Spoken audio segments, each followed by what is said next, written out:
दोस्तों, आज की कहानी है पहला बच्चा तो मायके में ही होता है।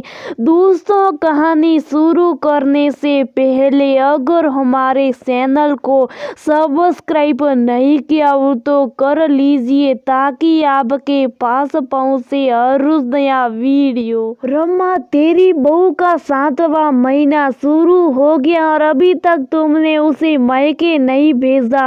रानी ने अपनी पड़ोसन रमा से कहा, नहीं मायके जाकर क्या करना है, या हम सब तो हैं ही उसका ख्याल रखने के लिए।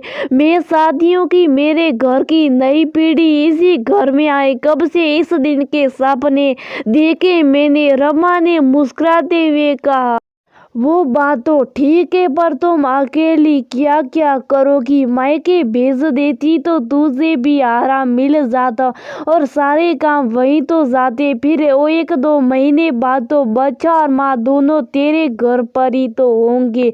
रानी ने रमा को समझाते हुए कहा, मैं यहाँ अकेली हूँ तो वहाँ बहू की माँ भी तो अकेली है, उन पर भी तो सारा भार आ जाएगा। फिर यहाँ मैं अपने हिसाब से सब व्यवस्था कर लूँगी, कोई दिक्कत नहीं होगी। बेटी के बच्चे के समय भी तो मैं अकेली थी, फिर भी सब अच्छे से कर लिया था, तो अब क्यों नहीं। बहू अभी सब पैकिंग कर ले, मायके जाए और फिर बच्चे होने के बाद सब लेके वापस यहाँ आए। इस समय उसे भी तो परेशानी होगी, इस वक्त उसे आराम की जरूरत है, ना कि फिजूल में थकान मोल लेने की। इस वक्त उसे रोन रमा जी का बेटा की भी तो जरूरत है। मायके में वो साकर भी उसे ज्यादा वक्त नहीं दे सकता। रमा जी ने कहा, पर पहला बच्चा तो मायके में ही होने की प्रथा है।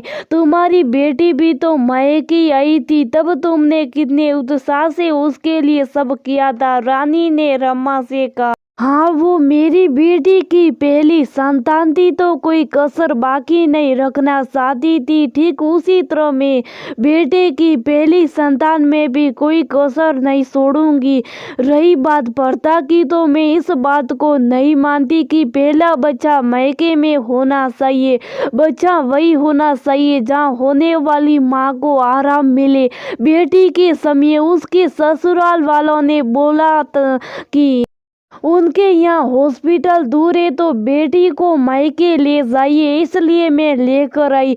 रही बात बहू की, तो मैं उसे पूरा आराम देती हूँ। उसके मायके वालों ने कहा भी था ले जाने को, पर बहू ने मना कर दिया। रमा ने रानी से कहा, पता नहीं तुम दोनों सास बहू किस मिट्टी की बनी हो। रानी ने आश्चर्य से कहा, आंटी जी, हम दोनों सास बहू एक ही मिट्टी के बने। मुझे ससुराल मायके जैसा और सास माँ जैसी मिली है। फिर ऐसे सुखद घड़ी में अपने घर को छोड़कर मैं कहीं नहीं जाना चाहती। रमा की बहू रोशनी ने कहा, और दोनों सास बहू मुस्कुरा रही थी। रानी को भी कहीं ना कहीं अपने कहे का पछतावा हो रहा था।